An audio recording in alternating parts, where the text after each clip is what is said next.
جو شریعت نے جو بتایا وہ بالکل اسی طرح بتایا کہ ایسا ہوتا ہے. ان کے ساتھ سچی مچی میں ہوا ہے یا ان کو دماغ میں خلل ہوا تھا یہ مجھے معلوم نہیں, لیکن یہ بھی تو ممکن ہے کہ یہ حقیقی واقعہ ہو, کیونکہ جب ایک چیز شریعت نے بتائی ہے کہ ایسا ہوتا ہے تو بھائی اگر کسی کے ساتھ ہو رہا ہے تو بلا وجہ اس کا انکار کرنے کی ضرورت نہیں ہے. جیسے شریعت نے بتایا قبر کا عذاب ہوتا ہے, بعض دفعہ وہ عذاب اللہ دنیا میں دکھا دیتے ہیں. اب اگر کوئی شخص کہہ رہا ہے میں نے اس عذاب کو اپنی آنکھوں سے دیکھا ہے, آپ اس کا مذاق اڑانا شروع کر دو اور وہ آدمی بھی قابل اعتماد ہو, عین ممکن ہے وہ نہ دیکھا ہو, اس کا دماغی تخیل ہو, لیکن یہ بھی تو پاسبل ہے کہ دیکھا ہو. ہمارے ایک دوست نے ایک واقعہ سنایا تھا قبر کے عذاب کا, مجھے یقین نہیں تھا, میں نے کہا ایسا نہ ہو ان کے دماغ میں تخیل ہو, تو میں نے اس کی تصدیق کروائی اس علاقے میں, اس گاؤں میں, اور لوگوں کو کال کر کے پوچھی ایسا ہوا, انہوں نے کہا ہاں ایسا ہوا ہے. تو پھر مجھے یقین آیا. وہ قبر بار بار نہ اس کو نکال کے باہر پھینک دیتی تھی, بندے کو ڈالتے تھے قبر میں. اس نے بہت سے علماء شہید کروائے تھے نالائق نے. اس کا جرم یہ تھا کہ وہ مخبریاں کر کر کے نا علماء کو قتل کرواتا تھا.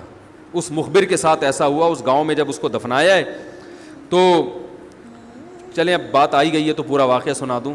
تو وہ جنہوں نے دفنایا نا وہ ان سے میرا بھی تعلق تھا, میرے بیان سنتے تھے, تو مجھے آ کے انہوں نے واقعہ سنایا کہ ایسا کوئی مخبر تھا جو علماء کو شہید کرواتا تھا مخبریاں کر کر کے. تو جب اس کو دفنایا کہہ رہے ہیں اس کے والد میرے پاس آئے, ہم لوگ کے پاس آئے, انہوں نے کہا کہ بھائی میں جب صبح جاتا ہوں تو میرے بچے کی جو لاش ہے نا وہ قبر سے باہر پڑی ہوئی ہوتی ہے, تو میں بڑا پریشان ہوں کیا کروں. تو ہم پھر دفن کرتے ہیں تو اچھا قبر بالکل صحیح ہوتی ہے اوپر سے اور وہ بندہ باہر ہوتا ہے, وہ دوبارہ بند ہو جاتی ہے قبر. تو ہم بڑے پریشان ہیں کیا کریں, یہ کوئی شخص شرارت کر رہا ہے. تو کہہ رہے ہیں ہم نے کہا بھائی ہم تو نہیں کر رہے شرارت. کہا تو اگر دوسرا ہم شرارت کوئی کر بھی رہا ہوتا تو قبر کو کھودی بھی تو ہونا. تو انہوں نے کہا پھر یہ مشورہ انہوں نے ان کو دیا کہ تم ایسا کرو, لڑکا جو قتل ہوا جو مرا تھا نا, جو قبر میں تھا, جس کی لاش باہر, نوجوان تھا, وہ بڑا مخبر آدمی تھا, وہاں کے گاؤں کے لوگوں نے بتایا. تو اس کی لاش جب باہر پڑی ہوتی تو باپ اور بھائی کو لوگوں نے مشورہ دیا اس لڑکے کے کہ تم لوگ رات کو قبرستان میں جا کے بیٹھ جاؤ,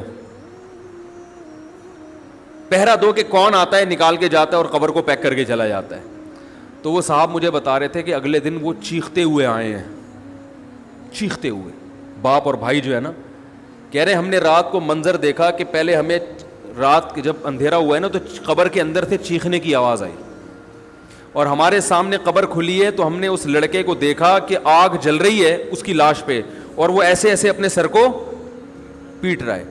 کہہ رہے ہم تو خوف کی وجہ سے بے ہوش ہو گئے, ہمیں نہیں پتا اس کے بعد کیا ہوا, ہوش میں آیا تو وہ لاش باہر پڑی ہوئی تھی. تو میں نے کہا یار پھینکو بھی دنیا میں کم نہیں ہوتے. تو میں نے پھر تصدیق کے لیے ایک دو لوگوں سے رابطہ کیا, انہوں نے بتایا کہ ایسا ہوا ہے ہمارے ساتھ. تو یہ جو ترکی کا جو تھا نا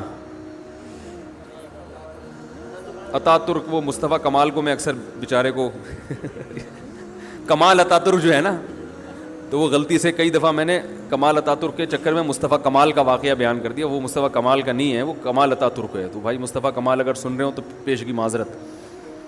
تو کمال اتا ترک کا بھی یہی ہوا ہے, مسلمانوں کا قاتل تھا, علماء کا قاتل تھا, ترکی سے خلافت اسلامیہ کو اس نے ختم کر دیا.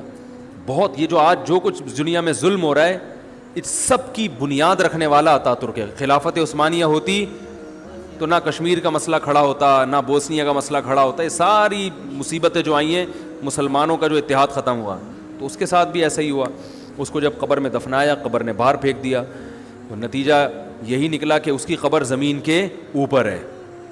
تو وہ جو اس کے فالوورز ہیں وہ کہتے ہیں دیکھو ہمارے حضرت اتنے پہنچے ہوئے ہیں کہ اوپر دفن ہے. تو جو بوڑھے بوڑھے لوگ ہیں نا ترکی کے, وہ آپ کو بتائیں گے کہ یہ محترم کو زمین نے قبول نہیں کیا, نکال کے باہر. تو بعض دفعہ قبر خود بتا دیتی ہے, بعض دفعہ. اچھا مجھے چلیں چھوڑیں, بات سے بات نکل جائے گی, وہ ہمارا موضوع رہ جائے گا. تو فرشتہ کہاں پہنچا, قریب, ہاں واپس چلا گیا تھا فرشتہ, ٹھیک ہے. تو وہ بالکل قریب آ کے واپس چلا گیا. تو ایسا ہوتا ہے بعض دفعہ, ہوتا ہے, ایسے واقعات ہیں بہت سارے. تو اصل بات کیا چل رہی تھی جو میں یہ واقعہ یہاں پر لایا ہیں, ہاں حروف مقطعات کی بات چل رہی تھی, روح کی بات چل رہی تھی, روح کی. تو اسی طرح روح کی حقیقت کیا ہے یہ ہمیں معلوم نہیں ہے, لیکن ایک ہے, اس کا جسم نہیں ہے, وہ ہلکی چیز ہے, وہ سیکنڈوں میں سفر کرتی ہے وہ, تو وہ ہمارے جسم سے نکلتی ہے. نیک لوگوں کی روحیں فرشتے نکالتے ہیں, برے لوگوں کی روحیں وہ عذاب والے فرشتے نکالتے ہیں. والنازعات غرقا والناشطات نشطا والسابحات سبحا, قرآن میں ہے نا, قسم ان فرشتوں کی جو روح کو سختی کے ساتھ نکالتے ہیں. والناشطات نشطا, قسم ان فرشتوں کی جو روح اور جسم کا بندھن صرف کھولتے ہیں. یعنی روح تو نکلنے کے لیے تیار ہوتی ہے, جب وہ آخرت کی چیزیں دیکھتا ہے نا انسان مرتے ہوئے, اور جنت کی اور وہ نعمتیں اس کو نظر آتی ہیں, تو روح تڑپتی ہے کہ میں اس جسم سے آزاد ہو جاؤں, لیکن آزاد ہو نہیں ہوتی. فرشتے صرف اس روح اور باڈی کا جو ایک گرہ ہے اس کو کیا کرتے ہیں, کھول دیتے ہیں, اور وہ آزاد ہو جاتی ہے, خوش ہوتی ہے.